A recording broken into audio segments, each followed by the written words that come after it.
and welcome there. And let me tell you all about what we're doing here.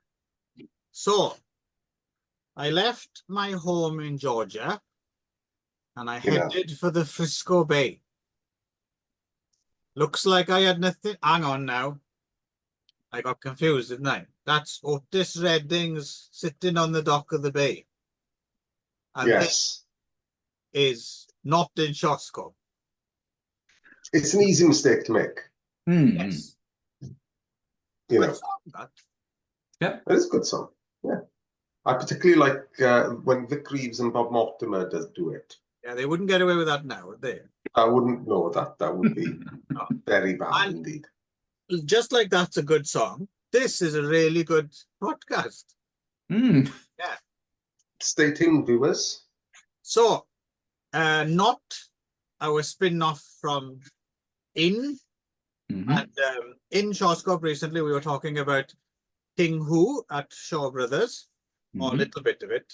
Some of it we'd previously done elsewhere, so we didn't talk Come Drink With Me.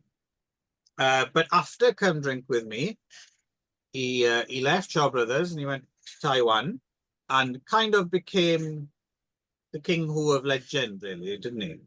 So yeah, that's when it really starts, really, isn't it? It felt weird skipping King Who, seeing as we took the trouble to go and do about 50 not episodes about Simon Seaman and Golden Lotus.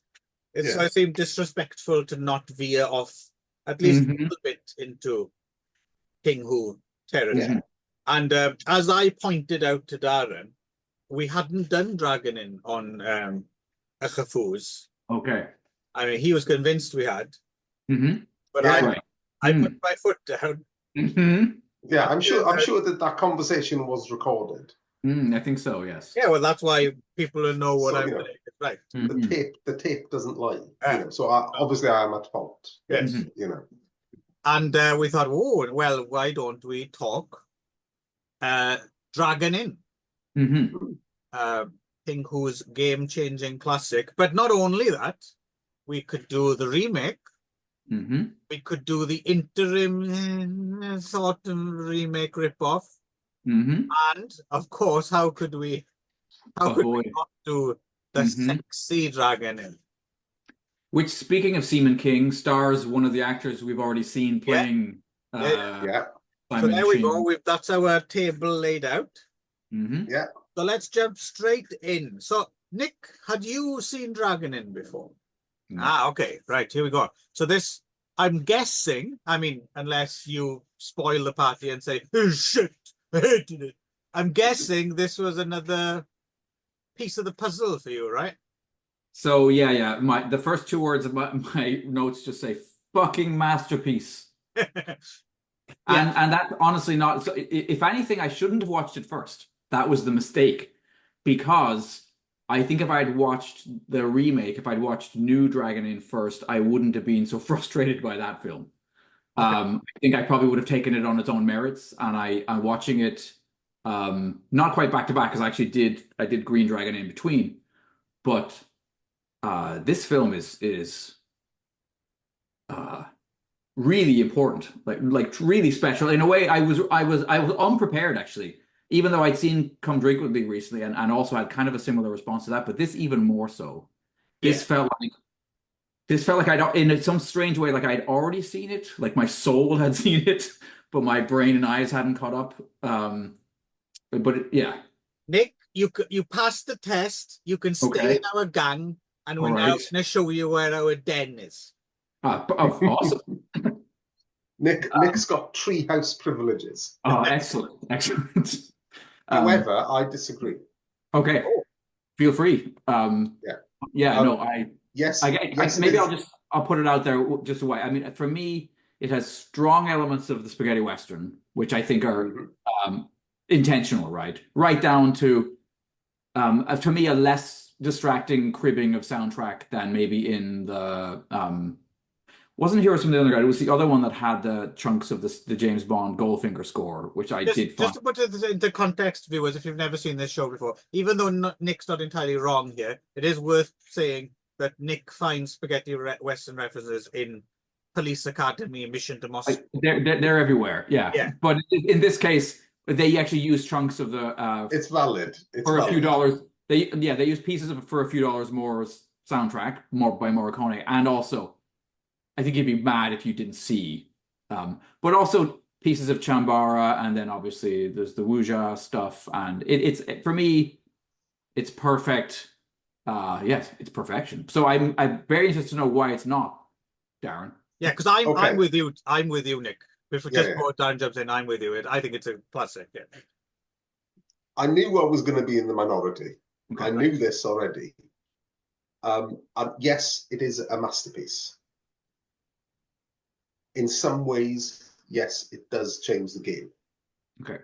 Yeah, because I think that's part of it. So not only so I think the best comparison, right, for King Hu's oeuvre, right, is this and Come Drink With Me, right? Because Come Drink With Me for me is King Hu fully formed for the first time, right? So that's full-on King Hu going extra mystical, establishing what later becomes the modern wuxia genre. And frankly, I find this inferior to Come Drink With Me. Okay. Right? Because this is essentially, to me, this is just an expanded scene or an expanded act of Come Drink With Me. Right? The opening act or the first act of Come Drink With Me is essentially Drangating, right? And I actually think that Come Drink With Me does it better. But you know, for me, in a way, this is kind of like this is the Road Warrior and Fury Road for me, right? I have no trouble with how Fury Road basically takes the chase scene from the Road Warrior and expands it to feature length, and I think is fucking masterful. And I think this is in the same. For me, that set, that setting, that place, that sense of place was so powerful. I felt like I was staying in that inn, and I was at that dried up riverbed full of those round stones that just go on forever. Like the film was just a glory to watch.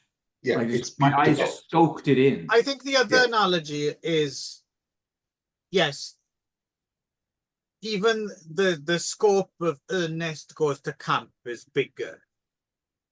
Ernest Scared Stupid's scenes in the woods, you know, it's just a lot more focused.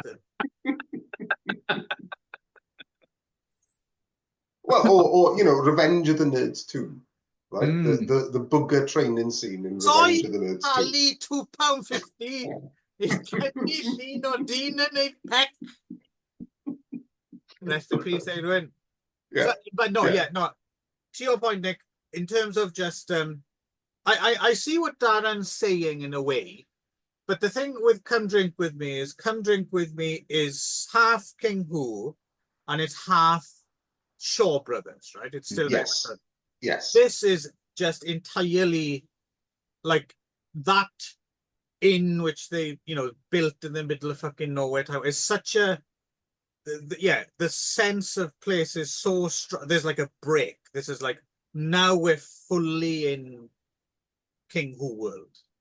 I feel like there's no remnants of, even though, you know, clearly he did learn his craft and everything at Shaw, but it just seems like someone like really coming into their own, and the way the tension is cracked, like straight away, like straight away. All that out machoing each other, all that fucking out cooling. It's you know, it's and the other thing that works, the other thing that's is kind of a masterclass. I think someone could, if they studied this film, is what often happens with this kind of film is once it starts to open up and you lose the claustrophobic confines, then it loses that tension, right? It just kind of deflates.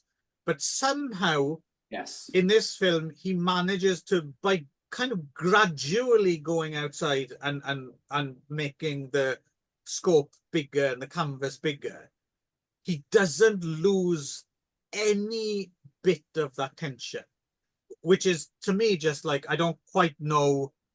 Like I said, this film, I'm sure it is, should be studied, because I'm not quite sure how he does what he does. And Sorry, watching this again was just, it's just like, oh fuck, I forgot how good it was. I agree with everything you're saying. Mm. So I'm not for 1 second saying that this is an inferior. Well, I am saying it's an inferior film to Come Drink With Me, right? But I'm not saying that this is in any way shoddy, a bad film, anything less than what you're saying it is. Right. However, yes, tension, and yes, the scenery, just the pure scenery of this kind of desert landscape with the It's a great setup. It's wonderful. Yeah, of course it is. Of course it is. But I think, yes, you can kind of, you're more immersed in this world simply because of production values, frankly, and direction, and as you're saying, the claustrophobia. I think the mise en scène, I think the camera movement, I think it's all so confident, so masterful. Yeah, it is Leone at the height of his powers. It's Kurosawa at the height of his powers. This stands toe to toe with them, which I didn't know there was a third. I didn't know there was a third guy. Oh yes, standing toe to toe with those people. Yeah, in terms of action cinema, right? But for me, Come Drink With Me is a more interesting film. It's got more to say. Come Drink With Me is a meditation on the Uuuhhh genre that was only just born. It's like postmodern before it needs to be postmodern, because it's creating the genre whilst criticizing it. Whereas I feel that Dragon Inn somehow owes more to Western and Japanese cinema than it does to itself. Yeah, that makes sense. Yeah, and it's interesting actually.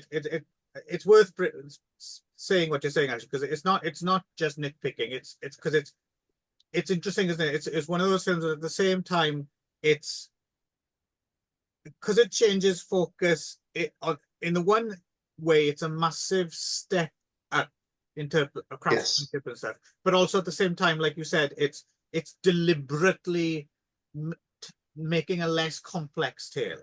Like it's deliberately like and you know, and that's part of the joy of it for me as well, because I do like very simple kind of stories. We should mention, for those who don't know as well, it's basically Ming Dynasty. Those pesky eunuchs are causing trouble, and there's in particular there's a general's family that's in danger, right? And they're going to be squirreled out of the country. Correct me if I'm wrong, you don't actually see any children in this version, right? They're kind of always off screen, really, aren't they? Mostly, I think. But are the children also those hostages, those people? Yeah, they seem to be a bit aged up, maybe, and aged down. Anyway. Yeah, I think in this one they're older. Yeah, they're not the little kids that they are in the remake. But basically, they're trying to get this surviving family out of the country across the border, and there are different parties who are interested in both helping and hindering, and they all kind of end up at the titular Dragon Inn, or Dragon Gate Inn, if you like, right? And it's such a it's such a great. It's so simple that you take it for granted, but it is such a great setup, right? That basically there's all these factions, and there's no way around it because of the geography of the place. You just know at some point they have to all go through this place, right? They have to converge. But the thing is when, and oddly enough, when we get to the remake, which is definitely massively ambitious, but definitely a step down from from this. It's interesting. They try to make it even more so. Like in that version, the dragon in of the remake it's almost like the pit of burning paradise or something, right? Like it's like there's a lot of burning paradise. Not as good as burning paradise, but nowhere near as good. Yeah, but almost feels post-apocalyptic too. That place. Yes, that feels like a barter town, like or something like that. Yeah. So yeah, just that setting alone, so there's something about it which is just it's almost okay. That's brilliant. That's just that is classic. You know, it feels almost as it's interesting because I think the first time I saw this film, I assumed, this is got to be there's got to be an text novel or short story or legend or something. But as far as I can tell, it's not. I mean, I'm sure there's probably bits and pieces taken from here. Yeah, no, this is coming out of King Who's Head. Yeah. But it just feels classic, doesn't it? It just feels like you said, Nick. I like that phrase. You feel as if your soul had seen it before. Right. That was awfully fucking poetic of you. Oh, I like that. But I know exactly what you mean. It does have that. And our main, I suppose we should. So Shi Chun, who's a super cool. Again, someone I don't really know much about outside of Dragon Inn. Yeah, he's really good. There's something about him. He's got a look about him, hasn't he? He's got like a. Well, see, for me, he looks a little bit too much like a villain. He does. He's got he does feel like look. Yeah, I agree. But then that seems to me to be nodding towards that more at the anti-hero that that's what I like. Sanjuro, he doesn't look handsome or he's just kind of he has a dignity about him. But he's not as fragile as like a Peter Cushing or something either, right? Like just about believe he can pull off. He looks actually, I don't know, he looks older than I think his character is maybe supposed to be, because there's an interview with him on the disc. It's quite a nice little interview with him. I don't know when it was done, but not that long ago. And he doesn't look like he's not in his 80s or 90s or something, or he's preserved rather well. So I'm wondering if it's a bit like Max von Sydow in Exorcist, where he was like much younger than he looked in real life. So one scene that comes quite early in the film that I really like is when the Eastern Depot guys, the ones that are being that the eunuch is in control of, they show up and they just like throw all of the porters like off this like cliff. It's very harsh. It's well done. And also alongside Shi Chun, of course, is Holly Shangpan Ling Fun. A very young. It's almost like Polly Shangpan in like embryonic form or something, because I think she's 17 when she makes it. Yeah, after this film, she never looks like this ever again. No, like she changes because she's just on that cusp of teenage into adulthood thing. But everything changes. Like if you didn't know Polly Shangpan was in this film actually, and you watched it, I would not be surprised at all if no one recognized her. Yeah. But she makes an impression. She's fucking great as well. As a debut film. I mean, this is rightly career making.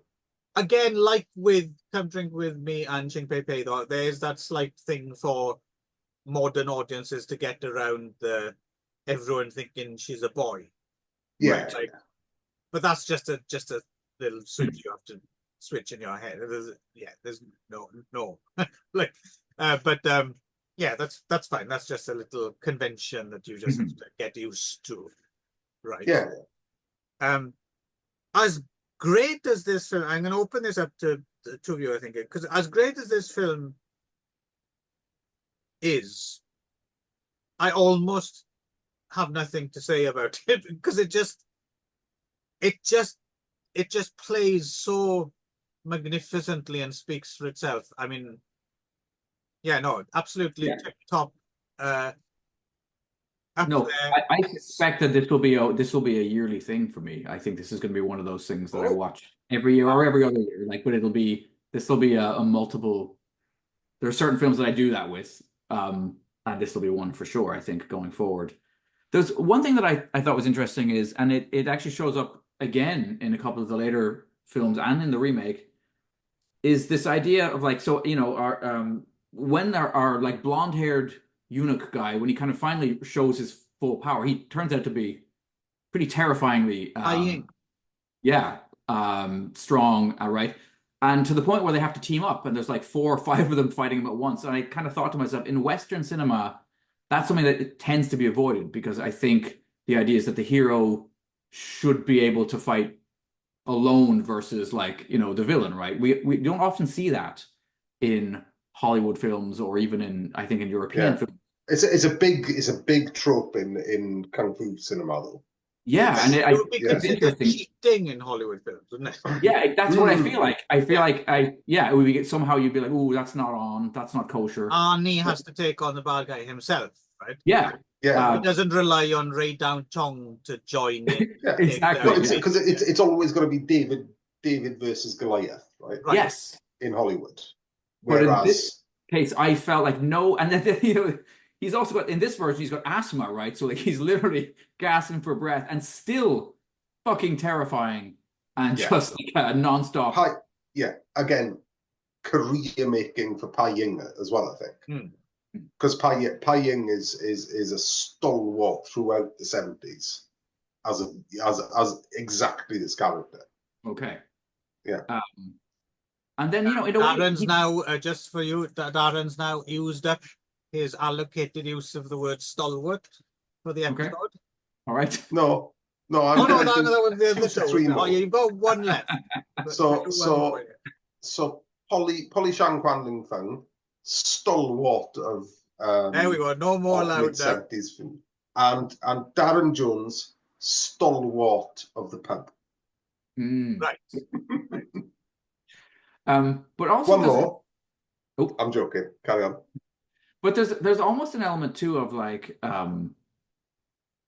how much of Japanese anime has kind of borrowed from these tropes of, like, for example, like the terrifyingly strong blonde-haired kind of Super Saiyan like power-up dude. Like I see a lot of the DNA of anime coming from more from Chinese cinema than from Japanese cinema, because also the wuxia stuff, and I will say, for me, this film doesn't require a whole lot of suspension of disbelief. Like, it's fairly, a lot of that, a lot of the wuxia stuff is fairly grounded compared to, you know, there's not a lot of flying on wires, there's not a lot of crazy flipping around and stuff. To answer your thing about the anime manga thing as well, I mean, I think that traces back to when basically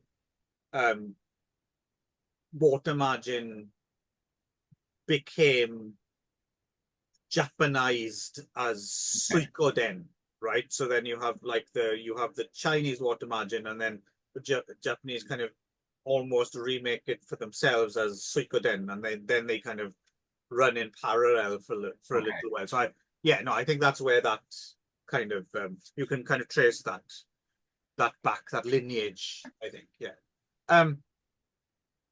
No, I mean, if you haven't seen Dragon Inn, I mean, do yourself a favor. There's a nice Criterion disc. Yep. Beautiful print. Shi Chun's interviewed. Polly Chang Kwan's interviewed in English as well. Surprisingly, she does her entire interview. She's got good English. Yeah. Wearing a Korean flag headband for some reason. I couldn't quite. Yeah, she's a bit of a character, I think, in modern days. Is our Polly. You get that, don't you? Yes. Yeah. She's the fun auntie, isn't she? That kids look forward to coming around. Yeah. But honestly, no. But I mean, we'll have to do some Polly specials on the other podcast. But it's a very interesting career trajectory. Yeah, Polly Shang Kwan, because she essentially plays the same character in all of her films. It's just the character's often older. Because we did the 18 Bronze Men with you, didn't we? Yes. We did that with us on the other podcast. And not dissimilar characters, and she plays the same character, and she plays it so well. Yeah, Mhm. prolific as well. Because it's yeah, but also you see Polly Shan-Kwan in any film, be it this one or anything from the 70s, and you're not watching the character, you're watching Polly Shan-Kwan. Yeah, she's a proper There film doesn't star seem in to that be way. any Yeah, exactly. There doesn't seem to be any divide between, there's very few actors and actresses that can do that and that can elicit that response. Yeah. What's surprising as well, how she just ping-ponged, like, she's in things from all over as well. And she's like big budget, low budget, Taiwan, Korea, Hong Kong, like she's just in every, like, when you think she's not going to be in something, she'll suddenly turn up for the last, like, she's yeah. But I like the fact that she just does shit properly as well. So yeah, I think like Cheng Pei Pei, she's a dancer at this point in her career. But by like the early 70s, all of a sudden she's got all these fucking black belts in various Well, she martial says in the arts. interview, doesn't she? She went off and she learned karate at some point. Yeah. But yeah, I mean, she's an authentic character, but also just so radiant on the screen. Mhm. You can't take your eyes off Polly Shan-Kwan whenever she's on screen in any film. Yeah, no, the camera really loves her. She's also in that slightly odd position. I don't know, this might be more of a subjective thing on my part, but she's as prolific as she's like a Carter Wong or someone like that, right? But also at the same time, sometimes some of the other kind of female action stars, even though they could, like Ginger Rogers, she could, she did everything the same but backwards and in heels, even though she's on, at the same level as the guy. A lot of the other, I feel, is also had that extra level of being like a bit of a glamour queen or a pin-up queen or really kind of beautiful or something like that. And that's not to say Polly Shan-Kwan's an attractive woman, but she's not that glamour girl either. Do you know what I mean? I don't feel as if that's part of her. She's just another excellent action star who just happens to be female, if you see what I mean, as opposed to being sold on that. Yeah, and also I think the problem with Polly Shan-Kwan and unfortunately her career is she's never had a vehicle. Never had a what? Because this isn't a vehicle. Yeah, I know what you mean. Because this isn't a vehicle, right? This is her bursting onto the scene, right, in a supporting role, right? And everyone knows Polly Shan-Kwan now, right? But in most of the other films that she's in, it's an ensemble. Yeah, she didn't cultivate. She didn't cultivate that leading character career where she only starred in something. Like we said, she's in all over the place, right? So she kind of she almost saturates the market in a way. Yeah, but also there's no hapkido, right? There's no, if you compare her with, say, Angela Mao, there's no hapkido. There's no version of hapkido or The Tournament or any of the other Angela Mao films that she more or less solely carries. Well, and Carter Wong and Sammo, they're supporting roles to Angela Mao. The comparison as well with Angela Mao, I suppose, is Polly Shan-Kwan, as far as I know, she wasn't lucky enough to get that bit in a Western film that everyone around the world saw, because Angela Mao, of course, people know her from Enter the, even though her part is so small in Enter the Dragon. That's ridiculous. She's so striking. Yes. And then the whole world paid and then obviously the domestic were like, oh, people seem to like this bird, so let's and she's fucking good as well. But if you compare her to someone who came slightly after, compare it to someone like Shizu, right, who generally fits into similar roles. Shizu had plenty of vehicles. I'm just trying to think, did Polly Shan-Kwan ever have her late career Crouching Tiger kind of No, not that I know of. No, No. yeah, and again, she's missed out on that a little bit, right? Like Yeah. if yeah, she'd have turned so- up in like Shaolin Soccer or something like that, yeah. or Kung Fu Hustle or something like that. Yeah, wouldn't she have made a great landlady in Kung Fu Right. Hustle? Right. Yeah, you know. You can see her with a fag hanging at the Yeah. corner and a hair net, but then she suddenly brings the shape. So. Just one final thing I'll say about this is the only time I did like because we were saying before about like the final fight scene, which is great, and as it has multiple people all attacking our kind of big scary blonde eunuch, but like the moments where I did feel for him is there's a bit of what to modern audiences seems kind of like gay bashing in a way. There's a certain like they kind of make certain comments about like you're like don't throw your shrewish tantrums or whatever. He always looks like he's been slapped when somebody throws this kind of shitty comment about the fact that he's been castrated at him, and it was the only thing that was like verged on it being a sour note for me. Was I thought like, but anyway, that was. Yeah. And the other thing to mention, I think, is, and I would have to, you'd have to do a deeper dive.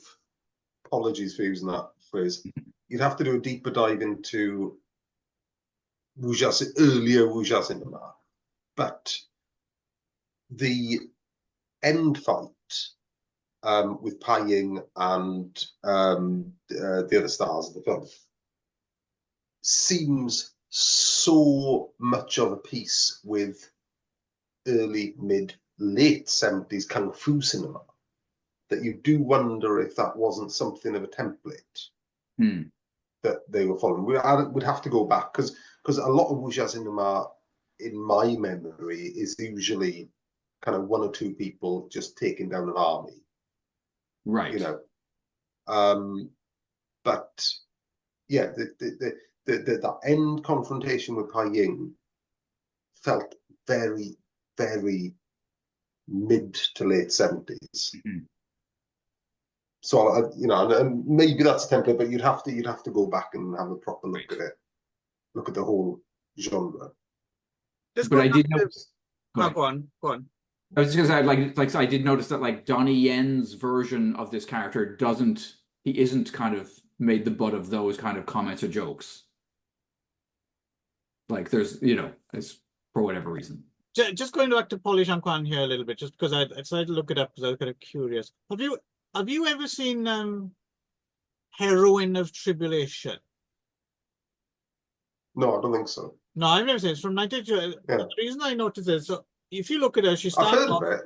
Dragon in 67, and then Hong Kong Movie Database, 51 credits between 61 and 1979, right? Including, of course, amazingly escaping from Zodiac fighters with her dignity intact, which is no mean feat. Excuse me. Everyone in Zodiac fighters. Yeah. Nick's looking confused. Nick. And he should see Zodiac fighters. I'm sorry. Get Nick on Zodiac fighters. I was just seeing if Heroine of Tribulation was gettable, and it is. Oh, yeah. Yeah, no, it is. I just haven't seen it. But I'd be very interested, just because, before that, her last film is Immortal Warriors in 1979, and then she seems to take a break. And then in 1982, she comes back, and that seems like that might be her big... a vehicle, you mean? A vehicle, yeah. Plus, it also falls into that little trap of mine that I like to fall into, of it being a Taiwanese film and there's a Korean version, and yeah. Oh, is there? So, yeah, okay. so there's a lot of homework to do there, maybe, because I think I'm up for that. Yeah. Well, that's probably for the other podcast, but yeah. Yes, but Nick can come on as a guest if you want. Nick can come on. Yeah. Tribulation with us. Yeah. With Zodiac fighters. Sounds great. Fuck. There we go. Let me write that down. I will forget it. Well, it's your turn next, so take your pick. Well, we'll have to ask Rodney as well, seeing as he's now moved in full time. He seems to have done, yeah. Yeah, I'm sure he'd be quite happy to talk to young Nick here. Heroine of Tribulation plus Zodiac fighters. Yeah, no, that sounds like a lot of fun. We might even do Wars of the Zodiac as well. Yeah. Right. Anyway, Dragon Inn. Yeah. Yes. Fucking classic of world action cinema. If you haven't seen it, then you should. It's about the size of it, I think. Yep. So in 1968, there was something called Three Musketeers of Dragon Inn, which is a online Wu-Tang collection has it, of course, but it's not English friendly, and I'm not sure how much it has to do with Dragon Inn. I don't know, it might just be an English title thing. But after that, someone left the Dragon Inn out in the rain for a few years. And it got a bit moldy. So then, a few years later, we got Green Dragon Inn. Yes, as directed by Woo Min Shung, who's done a few other bits and pieces, but nothing. I've seen a few of his films, but I didn't. Nothing jumped out as I. No, it's like he's done some like Judy Lee films and stuff, isn't he? Yeah. Yeah. So now then, is this a remake of Dragon Inn or not? It's really. Clearly not a remake of Dragon Inn. No. You say clearly not, but it's a rip-off for sure. It's a rip-off. And weirdly enough, it does have some of the same. It's kind of almost like a remix, I would say. It has, because it's got the whole traps thing in the inn, which we didn't even mention in which is a fairly. But it's also got the whole thing about the family being slaughtered. Yes. So in Dragon Inn, which you see more clearly at the beginning of the remake, that there's a family killed, and then there's the remaining family are on the run. Yeah, that's a eunuch thing. There's no eunuchs in this. No, although the dad. Basically, the warlord dad kind of he's channeling a similar vibe with his blonde hair and his ultra power. Yeah, well, that's what I was wondering. So that's why I'm saying it's kind of a little bit of a remix version, because there's elements there. It's not just the siege thing. So it's semi-remake, maybe, I don't know, but certainly a rip-off. So that's the father. That's Cliff Ching Ching, who turns out to be quite the badass by the end of him. Yeah. So his son, Huang Chun, who I think, if this was made in England, would be played by Matt Berry. For some reason, there's something about his kind of like swagger and kind of dick hole. He reminds me of particularly that like Matt Berry's character from the IT Crowd. Like Yes. But the thing is, that character, works sporadically, doesn't it? You don't want that character for half an hour because it would just get on your fucking nerves. But so the son, played by Hang Chun, he's just killed this family for no real good reason. Yes. So basically, they send out to kind of an envoy to take him into custody, right? But then the father, Cliff Ching Ching, sends. So I think it's Sema Lun. Yes. Is his main kind of henchman. Oh no. Sema Lung, I've got as the son. No, the son is Huang Chun. The evil son is Huang Chun. Oh, is it? Okay. Yeah. So I've got him wrong. Sema Lun, it was someone I wasn't that familiar with, but he must have been someone at the time. Because I'm not. Officially a guest star. He was the bad guy in 18 Fatal Strikes, and he's also kind of quite high up. He's in Snake Girl, drops in Chinese Stuntman. He's not in much, but he does seem to be like one of those forgotten. He's also in that, again, there's a lot of this today, He's in one of those films that might be Korean or Taiwanese that was used for Ninja Operation 7 Royal Warriors as one of those great escape from women's prison films or whatever. So I think he was in that. So at a certain point, he was, someone. Maybe he was like a model or something. I don't know. But we've forgotten who he is now. But he's in this film, and he's the main. Well, he's Cliff Ching Ching's main henchman, and then you got Yue Hua is our main hero.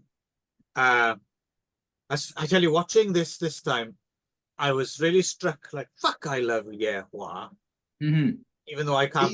But he's really good in this. Yeah, this is an exceptional Yue Hua performance. Because because we think of him as in with the Venoms as an ensemble piece, right? Rather than Yeah. But no, he's just like, I don't know. There's something. Well, don't forget talking of King Hu.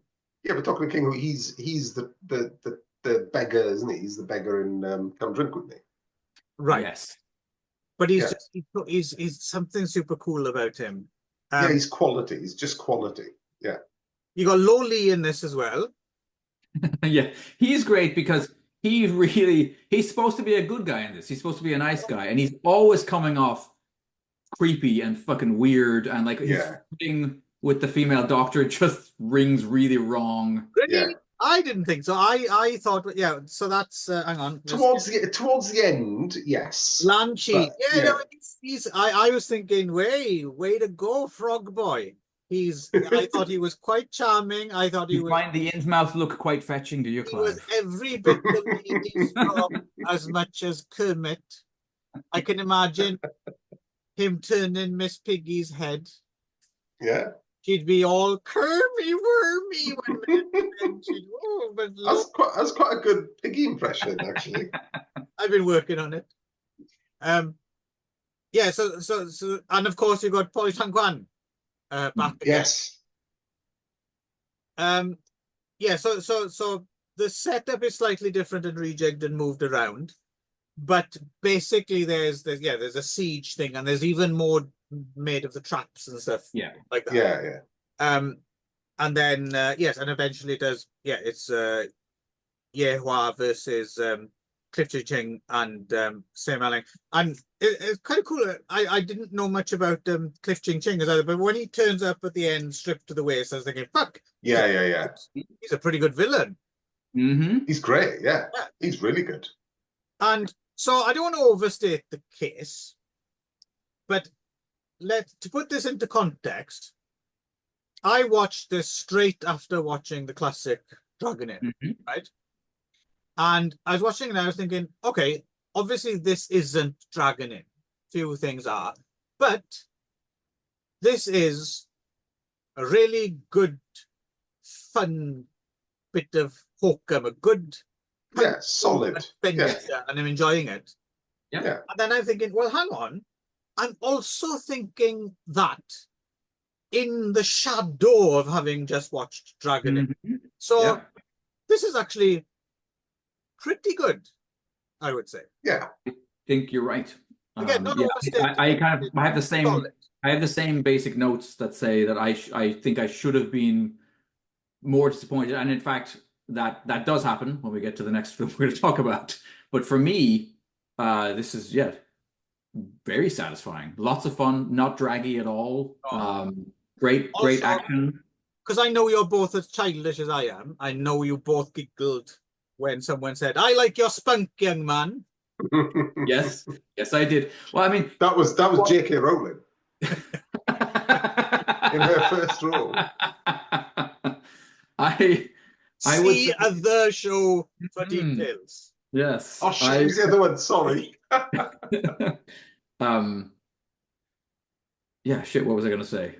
I completely smashed it out of my head. No, I was going to say, actually, this really made me want to see this in a not cropped, not kind of lacklusterly dubbed. I'd love to see this in its original language in a pristine widescreen. Yeah, it's got good production values. You can tell. not spectacular, but Mhm. decent. And yeah, no, it would be nice to see it properly. Yeah. Mhm. Nice choreography, Ma Chang and So Koling. Very good. Yeah, very good. They're all great. Also in it is Tiang Ming, who was also the assistant director. So the other assistant director I noticed as well is a guy called Wu Chung Wan, who directed Super Peito Fist. Are you familiar with Super Peito Fist? I Nope. don't know Super that. Peito Fist is the Taiwanese ripoff of Fist of the North Star. Ooh. Oh, Because there's two significant live action Fist of the North Star ripoffs. There's a Taiwanese one and there's a Korean one, which I'm chomping at the bit to watch, but I'm waiting because I'm currently making my way through the original anime series and massively enjoying Fist of the North Star. Like I'd seen bits and pieces before, but fucking hell, Fist of the North Star is just so much fun. And then when I'm done with it, I remember liking it yeah. 100 years ago. Yeah. Should we be doing that for something, Clive? Because I'm willing to join you on that. Well, you have to catch up. I'm not going back to the beginning again. No, I get that, but I mean, I don't know if we necessarily need to do this series. But when you get to the live yeah, when we get to the live action remakes, and I mean, let's hope to God we don't have to because someone has put them both out on Blue, but probably not. So we can do it on Film Crack Crack, and we can get Darren on as a guest. Yeah, I'll do. I'll go for Fist of the North Star. Yeah. Right. Anyway, yeah, but my takeaway from Green Dragon Inn is it's just a solid piece of kung fu wuxia cinema. Yeah. With good talent, and there's not a lot of fault you can find with it. It's not a masterpiece. No, it's just solid programmer, you know. Yeah, I'm glad Nick really enjoyed it as well, actually, because it's one of those ones. I think it's a good example of a film that's like, it's not a classic, and then on the other hand, there's no real weirdness in it to give it a cult thing. So it's just straight up. It's a good, like, do you actually enjoy just kung fu films on their own, you know, without any kind of bells and whistles? Yeah, and the fact that you got on with it means that clearly you're getting quite into this kung fu malarkey. Yeah. We've infected him with our kung fu hepatitis. But once again, we are going to show you, after we're done here, we're going to show you where the den is. We have our old copies of White House and Mayfair and stuff. Yeah. Some of the pages are stuck together. Yes. And the edges are a little bit eaten away by the woodlouse. Yes. Right. But we do read them for the forest where we found them. That's the main. We do, yeah. Yes. There's good interviews in there. Yeah. Yeah. Right, should we go on to the next one? Yes. Yeah, you know, I think that's, yes, there we go. Green Dragon Inn, worth a look, I would say. Definitely. Yeah. So, so we go next to, we jump ahead to 1992, the official Dragon Inn remake, or Dragon Gate Inn, or New Dragon Inn, or New Dragon Gate Inn, whatever you want to call it. Ostensibly directed by Raymond Lee. Yeah. But you know, it's a Choi Hark. I mean, famously, Choi Hark just kind of, you can't really stop him, can you? He just kind of steps in, like, hang on now, give me that. Yeah. Like, so, and he is writer, producer, and him and Raymond Lee had worked on, I think Raymond Lee, again, is one of the credited directors for Swordsman and Swordsman 3, right? And this does seem like in that world. And we should also, I mean, Nick might have a slightly different opinion, but because I'll speak for Darren here a little bit, because I'm sure he'll butt in and speak for himself as well anyway, but just because I know, because we were going through this together at the same time. I think this period of early 90s is for us, it's both the beginning and the end of Choi Hak, isn't it? Like Yes, it's definitely, yeah. peak. It's like Choi Hak ascending. Like he's done all this Yeah. and he's doing the Once Upon a Time in China series, but at the same time, it's the downfall, right? It's the inevitable. Yeah, and you can say the same thing going back to Kung Fu cinema. You can say the same thing for Ping. It's they're at their most popular and they're beginning to run out of ideas.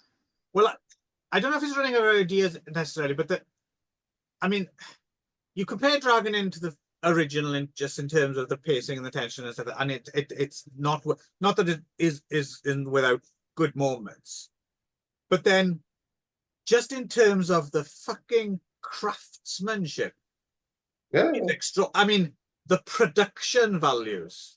That's an expensive looking film. Everything. The only thing that doesn't shine in HD is Donnie Yen's wig. You can see yeah. Other than that, it all holds up to the glare of modern HD, which not all films from this era do. It looks fucking amazing. The sets are amazing. The costumes are amazing. Overall production design is. I mean, everyone's clearly working at the top. It just looks extraordinary. That's not what lets it down at all. It's more to do with the pacing and the narrative and stuff like that. But just in terms of like, yeah, putting a film together, it's really quite impressive. Yes. What do you think, Nick? Yeah, I struggle with this a little bit. I think like on paper, like I want to like this film more than I do. And I think on paper, if you said to me, like, it's kind of, it's pretty close to when Iron Monkey comes out, which is a film I love and also has Donnie Yen in it, right? And I like Maggie Chung. I don't know. It's just like all the things that have been added are unnecessary and distracting and problematic. And even then, the look of it, I'm not in love with the look of early 90s stuff sometimes. So to me, it doesn't look as breathtaking. It doesn't look as spectacular. The mise-en-scene is not as considered. The camera movements are not as there's something so tight and something so perfect. It's a different style. It's a different style. Yeah. But it is one I can admire more. I think I admire it more now than when it was new because I was taking it for granted because a lot of other things looked like this at the time. Yeah, right. I agree. Yeah. I mean, there's moments. I mean, the building itself looked cool. There are moments when there's the kind of almost like the sandstorm of like the horse riders coming through. There's stuff that's cool, but like fuck me, there's also stuff that's just stupid, right? Yeah. There is the Mongolian or whatever he's supposed to be, the barbarian cook, right? There's adding in basically untold story stuff of like how the innkeeper lady seduces guys and then they get murdered and chopped up and put in the buns. No, I think you find that was the second best bit of the film. Oh, yeah, really? I like the meat buns too. Yeah. and then him carving up Donnie Yen's arm and leg at the end. And come on. To me, it was Sam Raimi or something. What's wrong with that? Again, I'm with Dan, and that bit, as stupid as it was fun.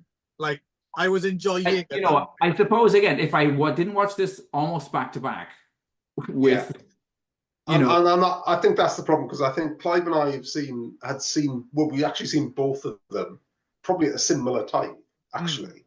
Okay. But we kind of, somehow, for me anyway, I never associated the two things.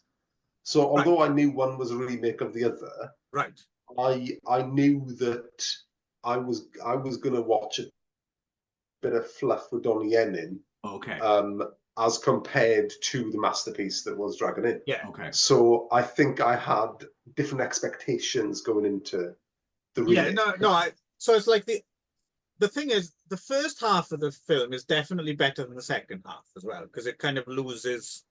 And it starts off, it's kind of pretty good, and I really like I said, the interior of that inn just almost seems like they're fucking underground. It's like Burning Paradise or something like that. But it is a lot in common with Burning Paradise. Yeah. But but then when even though they're not comparable, they're not as good. That's like at least you're comparing this to the first one on the same level in terms of like seriousness, right? Like as a serious film. Yeah. And the stuff at the end I enjoyed, but not in the serious way. That's like in a batshit crazy way, like almost in a different film. So yeah, it certainly doesn't have the rigorous consistency of a Dragon Inn by any means. I think the other thing I appreciate about the second one is as the remake is the location, because that's the Gobi Desert, right? So that's kind of difficult to get wrong as well, right? Like there's parts of this film, there should be more really, but there's parts when they're just out in the desert and it's just, I mean, you'd have to fuck up to make that look bad, right? Because it just looks, there's like scenes where you have like these arid sands and fucking snowy mountains in the background, and you just think, yeah, that's why don't they film more in the Gobi Desert? Answer, because it's probably a fucking logistical nightmare and sand gets dangerous in your camera and yeah.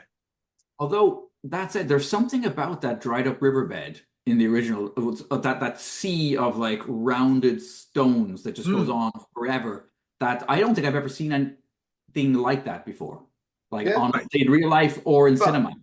But I think in many ways, I think we're comparing apples with oranges when we're comparing the original with this remake, because I think that... But surely it invites, when you remake a film, Of course, you're inviting comparisons. Absolutely. But we are in the world of Hong Kong in the 90s, right? And I think if you're expecting silliness, because this is a very silly film, right? This film is almost a comedy. Right? Well, the end certainly. I mean, that whole skeleton leg and arm thing. I love that. Like it is. It's ridiculous. It's fucking stupid, but I love it. Okay. Even Donnie Yen. I mean, me and the missus find Donnie Yen automatically funny anyway. He's just one of those people. He just comes on screen and you go. There's something about Donnie Yen. But Donnie Yen is a new name, and I don't get that. Yeah, you know, there's something funny about Donnie Yen. Robin. Well, I actually liked his performance, and it reminded me. Donnie Yen needs to do some more character work. Robin also finds Donnie Yen problematic thing for me, by the way. I would say. Carry on, Nick. He was definitely he was the least of my concerns. And another thing that, I mean, the shoehorning in the love triangle as well, which is very much absent that was silly. Original film. I am biased though, because I really like watching Bridget Lynn and Maggie Chung. So I agree.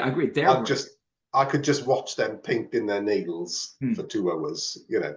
Well, also the thing with that as well, the other side of that as well is Tony Leung Ka-Fai, right? Because Tony Leung Ka-Fai he's in that category for me of like an Idris Elba in terms of like I'm pretty heterosexual, but if anyone were going to turn me, it would be a Tony Leung Ka-Fai or an Idris. I mean, Tony Leung Ka-Fai has got to be just one of the fucking hunkiest men who's ever lived. And I think there's something about him. He just looks like fucking, you'd melt in his arms. Oh, no. Yes. I agree.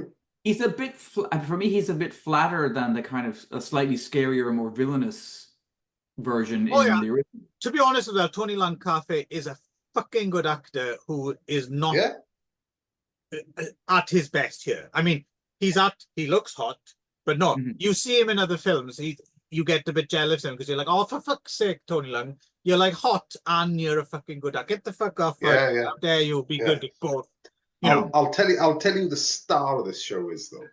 Right? My favorite person in this whole film. I think I know what he's going to say. You know exactly. I don't know. We'll see. Well, it's one of two, actually. Okay. So my favorite is Lao Shun. Okay. Okay. Who's the henchman? Who's like the really sour face, like Yes, yes. I thought it was either going to be him, or for some reason I was inordinately pleased to see Yenshi Kwan in this film. Oh yeah, Yenshi Kwan. Yes.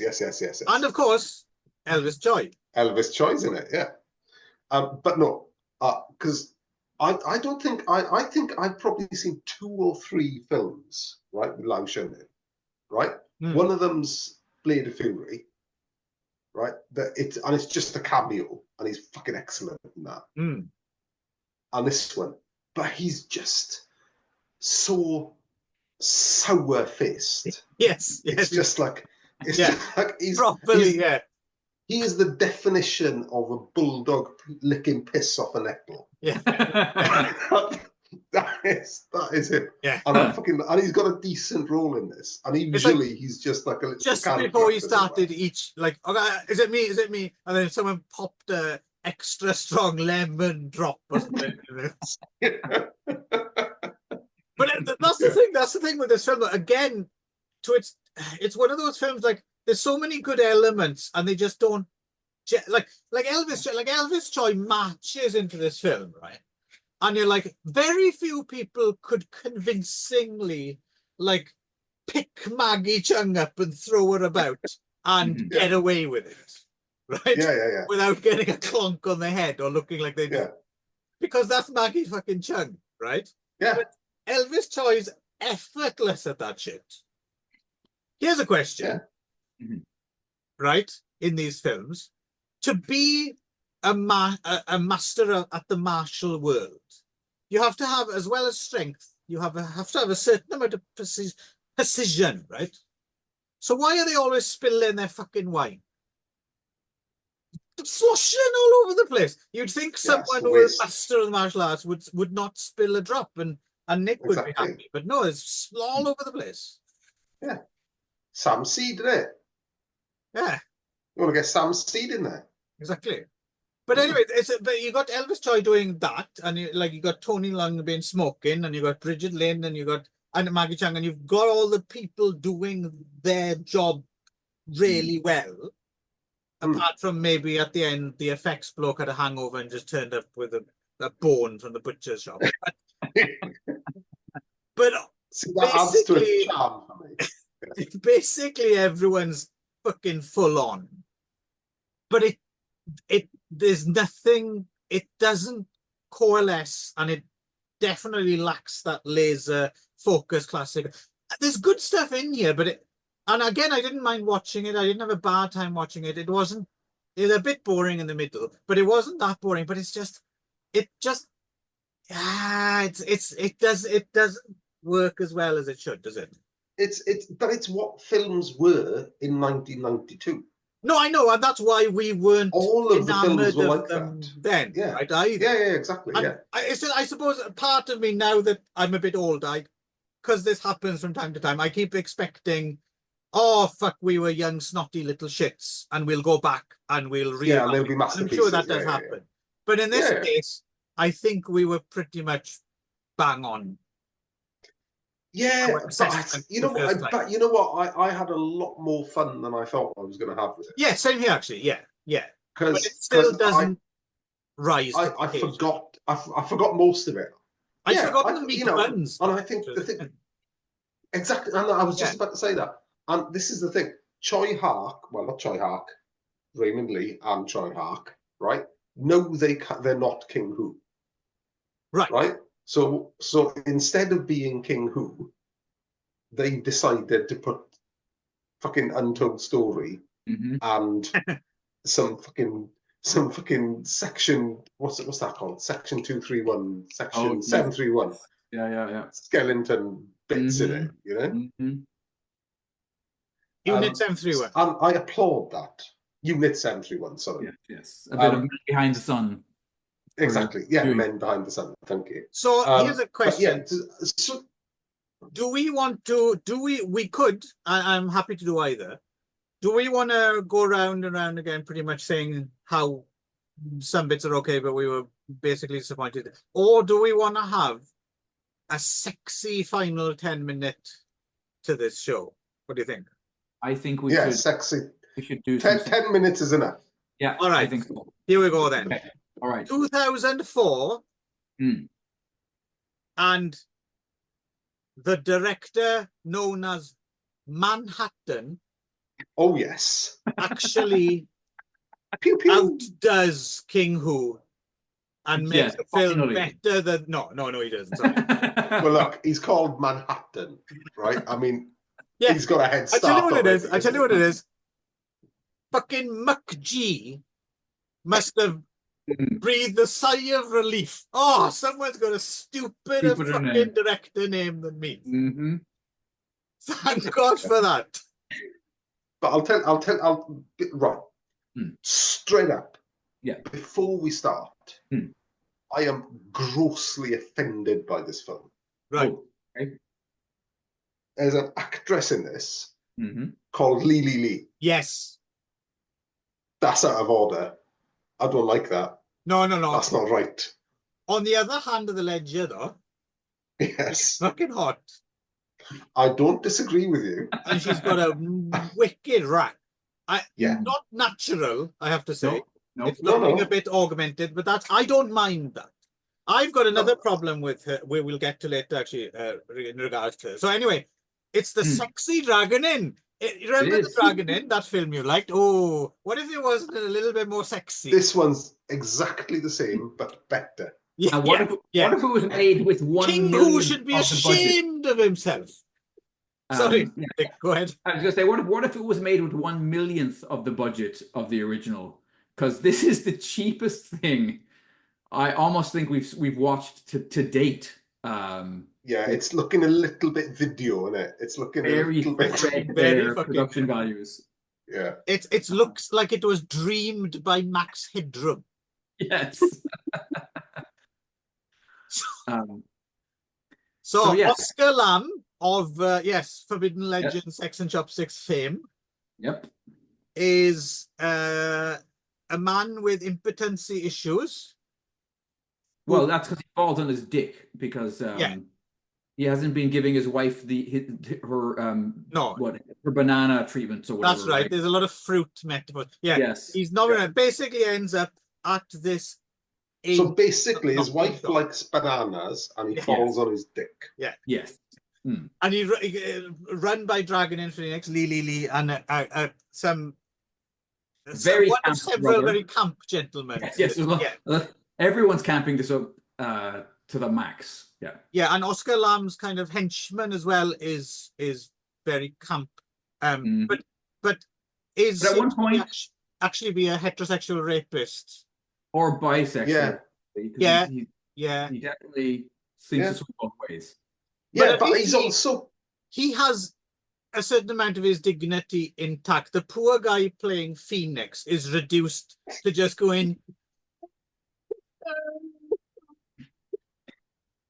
for an hour and a half, right? Right. Yeah. Although, hang on, he does take not one but 2 facial cum shots in the running time of his film. This is my problem, right?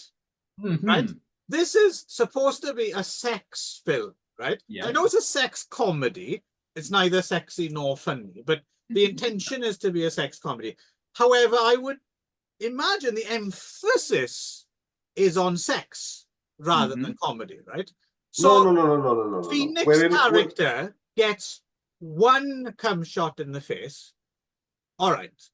Lee and the others standing right next to him. Could they not have suffered 1 cum shot? You know, that would have upped the sexiness a bit more, but no, both go into Phoenix. What a wasted fucking opportunity. Yeah. We're in Hong Kong. All softcore is hilarious. That's it. It's like fucking. Oh no! Tracy Lords is there, but no, we're gonna come in Ron Jeremy's beard instead. Now, admittedly, a few years down the line, that probably would have been less problematic on legal grounds. But yes. Well, apparently Ron Jeremy can come in his own beard. He can. Yes, he can. Yes. Yeah. Yes. Well, he can suck his own dick as well. Certainly can. Well, that was what I was alluding to. Yes. Right.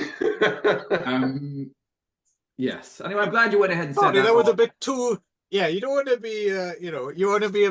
I'm a bit boneheaded. That you have to be Yeah, you want to be a direct. bit. Yeah, I should have been more direct. Yes, I? Yeah. ambiguity isn't my. You were saying, Nick. No, I was just going to say it's funny that I'm glad you got ahead and said all of that, so I didn't have to. I knew you were thinking it. I may have a knew you were note. thinking it. I may have a note to that effect written down. Why here, have you got Why have you got typed notes? Because I always do. Yeah, he does. Yeah, You? He's got a fucking ring binder.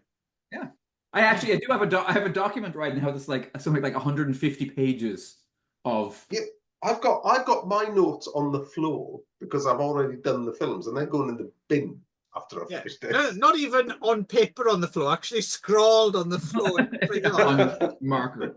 Yeah, in shit. But no, I knew Nick was thinking the same exact thing because she stood right next. Like anyway.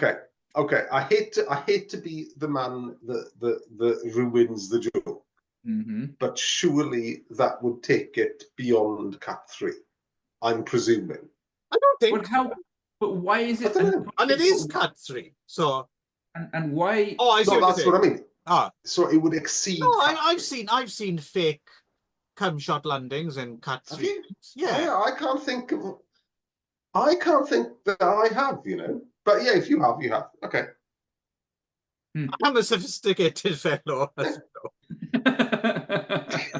Also, another thing that puzzled from King Who to how many cum shots can you get in a Cat 3?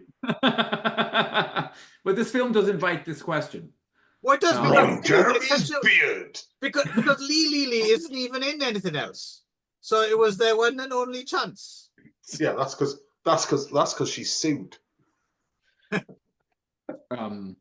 So another bit as well. There's a sex scene in this. And this film is rubbish. And let's get to this. This film is rubbish all the way through. No, rubbish. No one needs to watch this. No.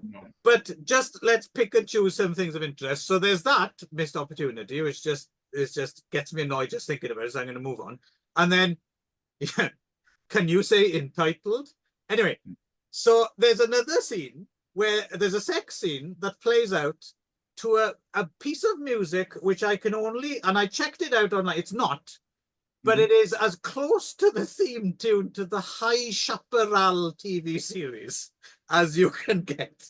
If you remember the old TV West, like dun dun dun dun dun. Yes, I thought it was Bonanza. I thought it was Bonanza. And there's a couple of people shouting to this. Yeah. What the fuck? Where did you get this from? Did you steal this from fucking Frankie Chan's record cabinet or something? Okay.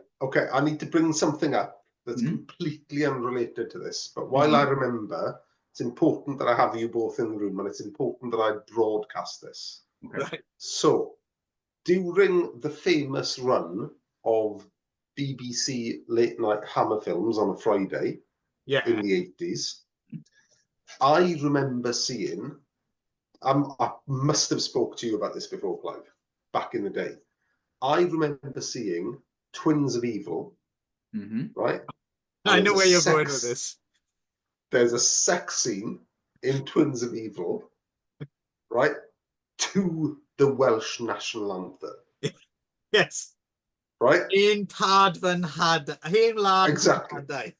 I said, however, having rewatched Twins of Evil since, it does not appear. Is that right?